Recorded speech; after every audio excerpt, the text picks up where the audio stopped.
30 जनवरी के दिन हमारे देश में कोविड-19 का पहला केस रिपोर्ट हुआ था। आज करीब 4 महीने बाद ये आंकड़ा लाखों में पहुंच चुका है। जनसाधारण अपने अपने घरों में बंद है। कुछ लोग कुछ नया सीख रहे हैं। कई लोग परिवार के साथ समय बिताने का आनंद उठा रहे हैं, पर कुछ लोगों के पास ये सुख, ये आराम नहीं है। वो दिन रात एक कर लड़ रहे हैं, आपके लिए, हमारे लिए, इस देश के लिए। जब आप लोगों से कहा गया है कि घर के अंदर रहिए, बेकार में घर से बाहर मत निकलिए, तो आप लोग सुनते क्यों नहीं? कि आपको थोड़ा भी अंदाजा नहीं कि आपकी ये नादानी कितनों पे भारी पड़ सकती है?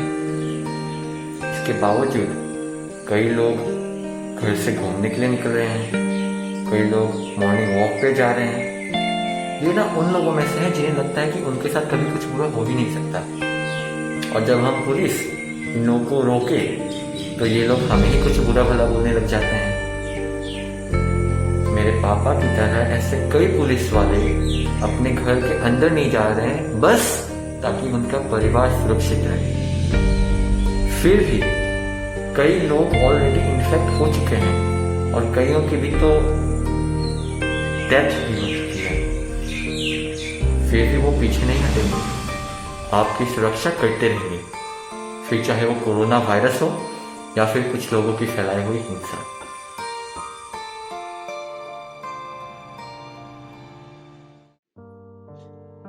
हमारे देश में लोग नहीं समझ रहे कि सिचुएशन कितनी इंटेंस है। हर रोज कोविड-19 के नए पेशेंट्स आ रहे। शुरू में तो ज्यादातर सीनियर सिटीजन ही होते थे, पर अब ऐसा कुछ नहीं रहा। आज सुबह की ही बात है कि एक 11 साल की लड़की का टेस्ट पॉजिटिव आया। पीपीई किट्स की कमी एक बहुत बड़ी प्रॉब्लम है, जिस पर एडमिनिस्ट्रेशन ध्यान नहीं देता।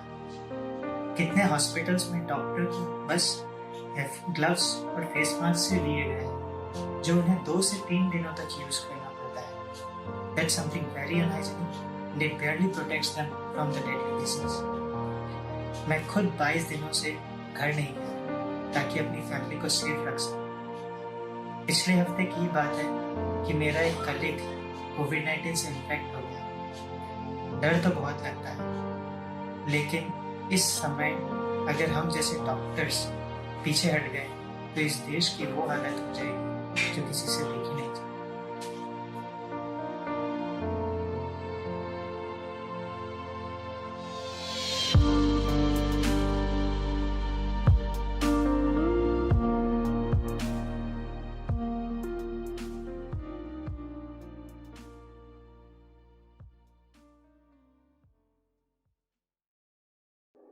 गवर्नमेंट जो भी डिसीजन लेती है या प्लान बनाती है, उनके लिए ग्राउंड जीरो पे काम हम ब्यूरोक्रेट्स करते हैं। चाहे वो अलग अलग डिपार्टमेंट्स के बीच फंक्शनिंग की बात हो या अलग अलग स्टेट्स की। पर आज इस संकट की घड़ी में हमें आप सबका साथ चाहिए।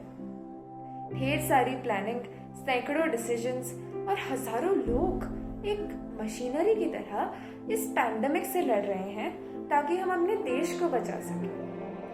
इससे अच्छा मौका नहीं मिलेगा अपनी देशभक्ति दिखाने का।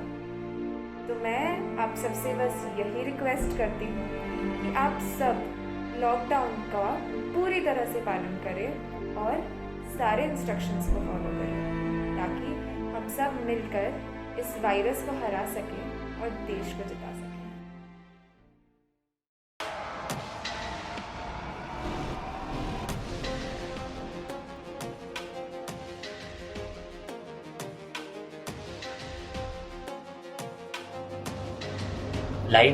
लाइव हेलो, हाँ नमस्कार। ऐसा नहीं है कि हम कुछ काम नहीं कर रहे हैं, वो कुछ चीज़ें हैं जो पॉलिटिसाइज करनी पड़ रही हैं। हाँ, अरे इलेक्शन भी तो आ रहा है और फिर पार्टी फंड को भी पैसों की ज़रूरत है। फिर ऐसा कहाँ है कि वो रुक जाएंगे, वो भी तो हमको अपोज करेंगे। तो हमारा भी काम है उनको अपोज करना, हम भी करेंगे। वो गड़े मुर्दे उखाड़ेंगे, हम उन गड़े मुर्दों को जिंदा रखेंगे। काम वैसे ही चलता है, सिस्टम ऐसे ही चलता है। ऐसा नहीं है कि हम कुछ काम नहीं कर रहे हैं, लेकिन कुछ चीज़ें हैं जो हमें पॉलिटिसाइज करनी पड़ेगी।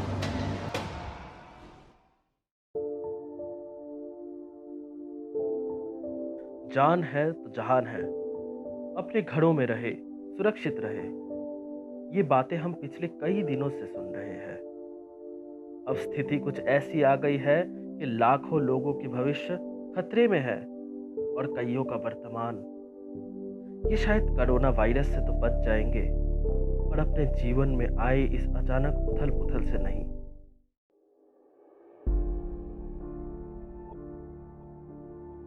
छपरा जाना है, 2-3 दिन और लगेंगे। अब इतना आ गए हैं तो ये भी चले जाएंगे।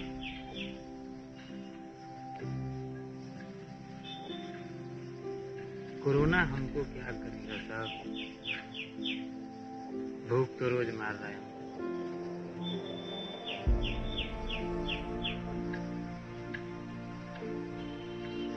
कुछ भी नहीं है हमारे, 5 दिन से एक बार खा रहे हैं।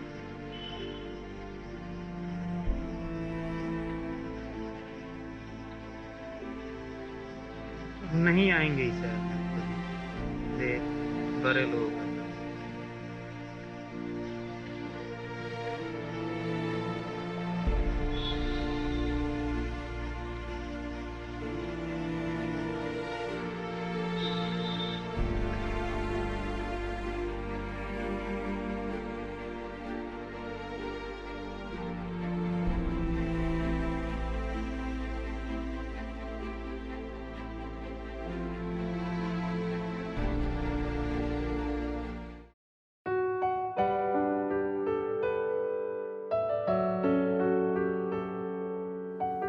मैं अपने सभी स्टाफ को 1.5 महीने तक बिना काम के आधी सैलरी दे रहा हूं, पर अब ये मेरे लिए पॉसिबल नहीं है।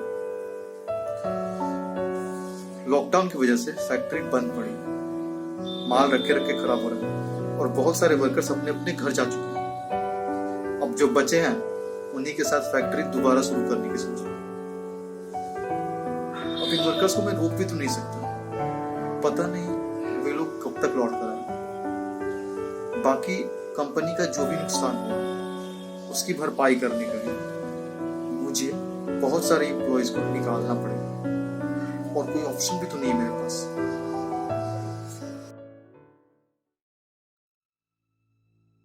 नमस्कार।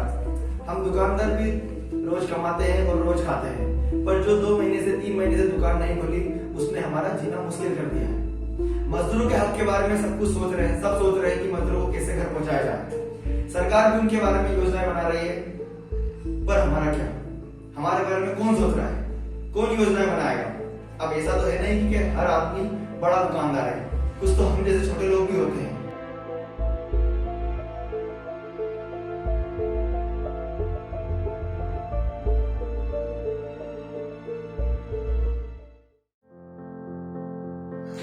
आठ महीने पहले ही मुझे जॉब मिल गई थी, सीटीसी भी अच्छा था, पर अब ऐसा सिचुएशन आ गया है कि कोई कुछ कह नहीं सकता। मैं नहीं जानता कि मैं अपने जॉब के साथ कंटिन्यू कर पाऊंगा या नहीं। कुछ दोस्तों के तो कॉल आ गए हैं कि उनकी जॉब प्लेसमेंट कैंसिल हो गई है, यहाँ तक कि जूनियर्स का इंटर्नशिप भी कैंसिल हो गया है। सो एज ए स्टूडेंट ये बहुत ही स्ट्रेसफुल सिचुएशन है, specially for the final and pre final year students. So we can just pray and hope for the best. मैं एक एमएनसी में काम करती हूँ और पिछले कुछ हफ्तों से मैं वर्क फ्रॉम होम कर रही हूँ। अगर ट्रैवलिंग टाइम कंसिडर करें तो वर्क फ्रॉम होम सिस्टम बहुत लोगों के लिए बेहतर साबित हुआ। मैं खुद अपने वर्क प्लेस तक जाने के लिए रोजाना 1 घंटे ट्रैवल करती थी। वैसे वर्क फ्रॉम होम की सच्चाई तो ये है कि बहुत से फर्म्स में एम्प्लॉयज दिन के 10-10, 12-12 घंटे काम कर रहे हैं, वो भी बिना किसी पे हाइक के। ये एक ऐसा एक्सप्लॉयटेशन है जिसके बारे में ज्यादा कोई बात नहीं कर रहा है, लेकिन इसे रेगुलेट करने की जरूरत है। Being a private sector employ, हम सब हमेशा इस टेंशन में रहते हैं कि हमारी जॉब्स हमारे पास रहेंगी या नहीं। 2008 फाइनेंशियल क्राइसिस के वक्त भी बहुत से लोगों की जॉब्स चली गई और ये कोरोना क्राइसिस भी कुछ वैसा ही है। अनएम्प्लॉयमेंट की तलवार बहुत से लोगों के सिर पर लटक रही है।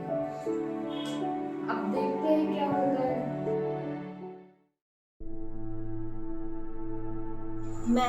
और मेरे कुछ दोस्त एनडी रोड पे रोज लोगों को खाना खिलाते हैं। हम लोग लगभग 600 से 700 लोगों को दिन में 2 बार खाना बांटते हैं। इनमें से कुछ दिहाड़ी मजदूर हैं, कुछ भिखारी भी हैं और कुछ तो ऐसे भी हैं जिनके बारे में हम भी ज़्यादा कुछ नहीं जानते। हम अगले 1 महीने तक उनकी मदद कर सकते हैं। इनमें से कुछ लोग तो अफवाहों के चक्कर में आके बहुत बार भीड़ भी लगा चुके हैं। हम कंटिन्यूअसली इन्हें कोविड-19 से जुड़े इंफॉर्मेशन देते रहते हैं, लेकिन फिर भी ये अफवाहों के चक्कर में आके भीड़ लगा बैठते हैं। हम बस इन्हें यही कहना चाहेंगे कि ये समय है कि हम एक साथ रहे और इस वैश्विक महामारी से लड़ाई करें। और मैं उन लोगों से कहना चाहूंगा जो लोग सोशल मीडिया पे अफवाहें फैला रहे हैं कि प्लीज आप लोग ऐसा मत करिए, क्योंकि आप लोगों को कोई अंदाजा भी नहीं कि आप लोगों के इस अफवाहों के चक्कर में न जाने कितने लोग अपने जान गंवा बैठे हैं और आगे भी गंवाते रहेंगे।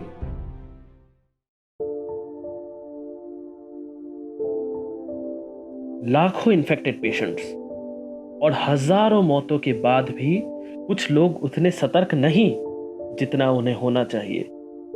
वो शायद नहीं समझते या फिर समझना ही नहीं चाहते कि उनकी ये लापरवाही उनकी जिंदगी किस तरह बदल सकती है।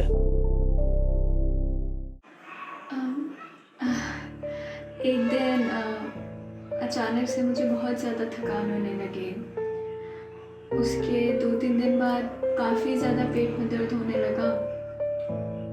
मुझे याद है कि उस रात मैं अपने घर की सीढ़ियाँ भी नहीं चढ़ पा रही थी। फिर अगली ही सुबह मुझे सांस लेने में बहुत ज़्यादा दिक्कत होने लगी। सीने में दर्द, पीठ में दर्द, बहुत बुरी हालत हो गई थी। फिर मुझे हॉस्पिटल में एडमिट किया गया तो पता चला कि मैं कोविड-19 से इन्फेक्ट हो गई हूँ। काफ़ी डर भी था।